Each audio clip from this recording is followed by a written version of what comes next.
کمال مطلق کا نقطۂ اول اور نقطۂ آخر اسے اللہ کے جو کمال مطلق ہے جہاں صرف کمال پایا جاتا ہے، اور مطلق جس کے اوپر اطلاق ہے اس کا نقطۂ اول بھی وہی ہے اور نقطۂ آخر بھی وہی، وہ ہے کمال مطلق۔ کمال کے پاس کیا نجاست جا سکتی؟ کیا کمال کے پاس نقص جا سکتا ہے؟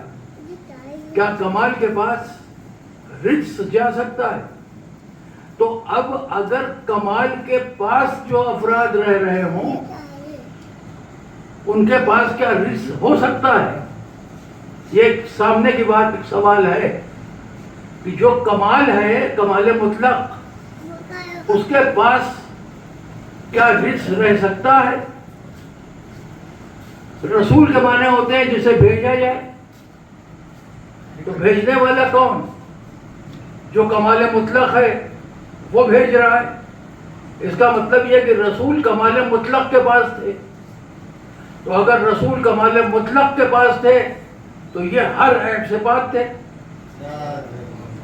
ہر عیب سے پاک تھے۔ اور معصوم کہتے کسے؟ بھئی معصوم کسے کہتے ہیں؟ یہی تو ہے معصوم۔ تو ہمارا یہاں کا جو عقیدہ ہے وہ یہ ہے کہ ہر نبی معصوم ہے، اس سے کوئی خطا نہیں ہو سکتی۔ اگر کہیں پہ تم کو شک بھی پیدا ہو تو ہم تم کو ابھی سے بتائے دے رہے ہیں کہ صاحب امر کے دھوکے میں جب آؤ گے تو ہم تم کو بتائے دے رہے ہیں یہ وہ افراد ہوں گے جن کے پاس رزق نہیں جانے پائے گا، جن کے پاس رزق جا ہی نہیں سکتا، یعنی کمال ہی کمال ہوگا، حکم ہی حکم ہے، یہ صاحب امر ہیں۔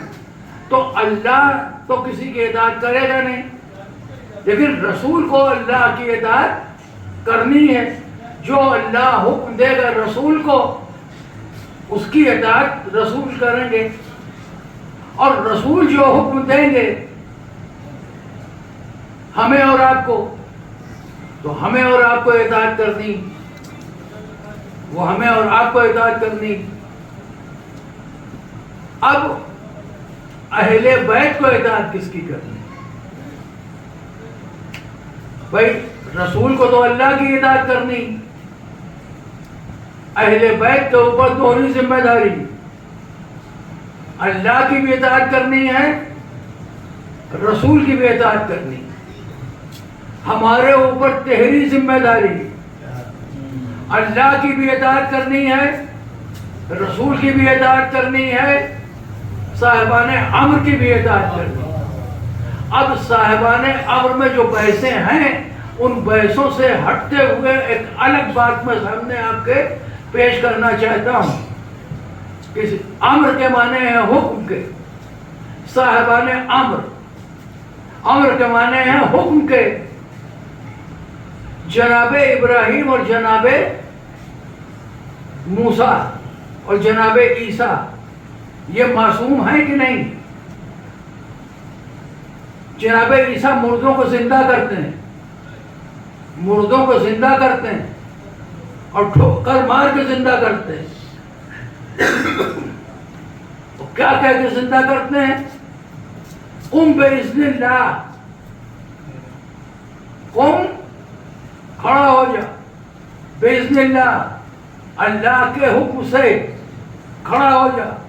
یہ اختیار، یہ حکم کہہ تو رہے ہیں کہ کھڑا ہو جا، مگر اللہ کی اجازت سے۔ اجازت کس کی؟ کہا اللہ کی اجازت ہے۔ حکم کون دے رہا ہے؟ کہا عیسیٰ دے رہے ہیں۔ حکم کون دے رہا ہے؟ عیسیٰ دے رہے ہیں۔ تو اپنے دور کے صاحب امر کون ہوں گے؟ عیسیٰ ہوں گے۔ اپنے دور کا صاحب امر کون ہوگا؟ موسیٰ ہوں گے۔ اپنے دور کا یہ صاحب امر کون ہوگا؟ جناب ابراہیم ہوں گے۔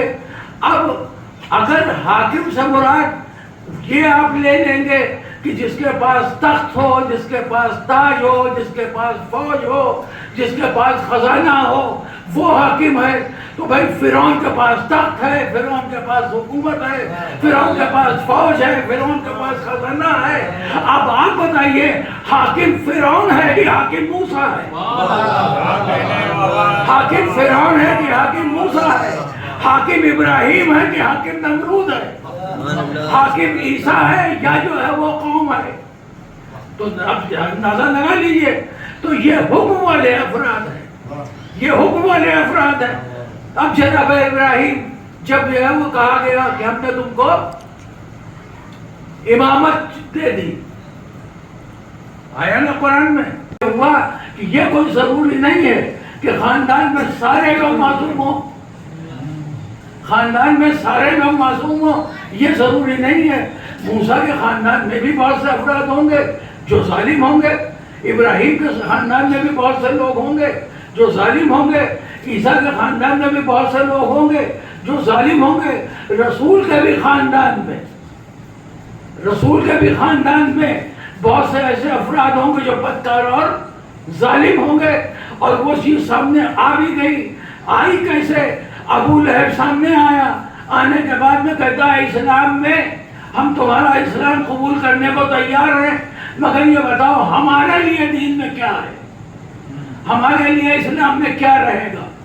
رسول نے کہا اِنَّ أَكْرَمَكُمْ عِندَ اللَّهِ أَتْقَاكُمْ، جو جتنا متقی و پرہیزگار ہے اتنا ہی بڑا اللہ کے نزدیک بزرگ اور برتر ہے۔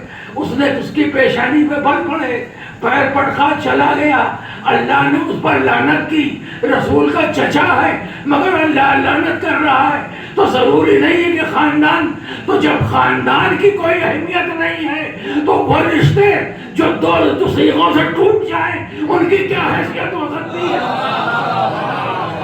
جب خاندان والوں کی کوئی حیثیت نہ رہی، جو خونی رشتہ ہے تو پھر وہ رشتہ جو جلدی سے دو صیغوں میں ٹوٹ جاتا ہے اس کی کون سی حیثیت ہے؟ نوح کی بیوی پیچھے رہ جانے والوں میں، لوط کی بیوی پیچھے رہ جانے والوں میں، نوح بھی نبی ہیں، لوط بھی نبی ہیں، پیچھے رہ جانے والوں میں۔ یہ واقعات قرآن مجید میں کیوں بیان ہو رہے ہیں؟ اس لیے کہ کہیں غلط عقیدہ نہ بیان سمجھ لینا، غلط عقیدہ نہ بنا لینا۔ اگر باعث کردار ہے، اگر کردار کی بہتر ہوگی تو فرعون کی بیوی ہوگی آسیہ، مگر وہ مومنہ کہلائے گی، وہ مومنہ کہلائے گی۔ اور نبی کی زوجہ اگر غلط ہے تو پھر وہ جو ہے پیچھے رہ جانے والوں میں ہوگی۔ تم اس طرح رشتے نہ بیان کر لینا، حق اور صبر کی بنیاد پر رشتے قائم کرنا۔ ایک سلوات پڑھیں۔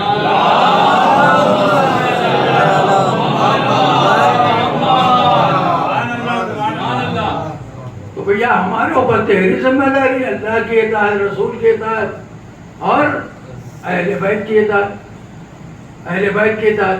اب یہ صاحبان امر ہے، تو صاحبان امر کی پہچان کیا ہو؟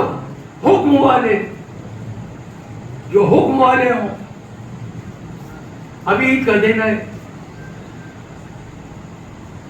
امام حسن اور امام حسین گھر میں موجود ہیں۔ جناب سیدہ نے کہا کہ بچوں نماز پڑھنے کے لیے جانا ہے۔ کہا سب کے پاس تو کپڑے ہیں، ہمارے پاس کپڑے نہیں۔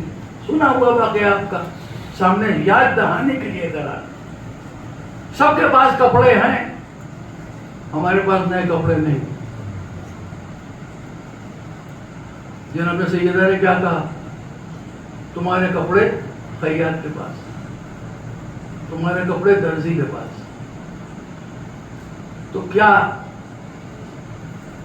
جناب سیدہ نے کپڑے بھیجوائے تھے نئے درزی کے یہاں سلنے کے لیے، یا مولا کائنات نے بھیجوائے؟ لیکن کہا کیا جناب سیدہ نے امام حسن اور امام حسین سے؟ تمہارے کپڑے درزی کے یہاں ہیں۔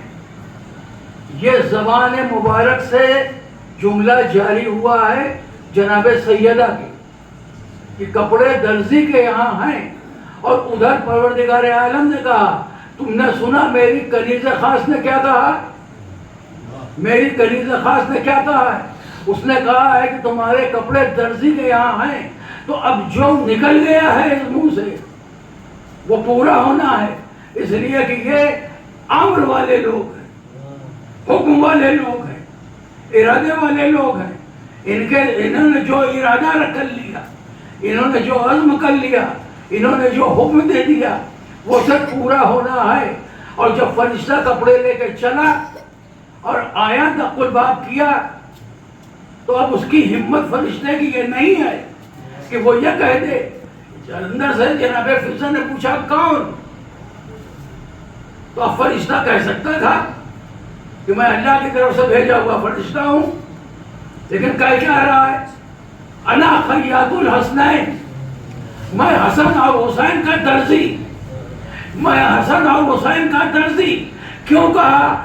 سیدہ کے منہ سے نکلی ہے بات کہ درزی کے یہاں ہے، تو اللہ نے کہا جو بات نکلی ہے وہی بات ہونی چاہیے، اس لیے کہ یہ حکم والے لوگ ہیں، یہ حکم والے لوگ ہیں. جو بات منہ سے نکل گئی ہے اب وہی ہونی ہے. مولا کائنات کے پاس سجا کے لایا گیا ہے مردے کو، سجا کے لایا گیا ہے مردے کو، مردہ نہیں ہے. علی کو معاذ اللہ ذلیل کرنے کے لیے لایا گیا ہے. ایک جیتے جاتے آدمی کو بڑی رقم دی جائے گی.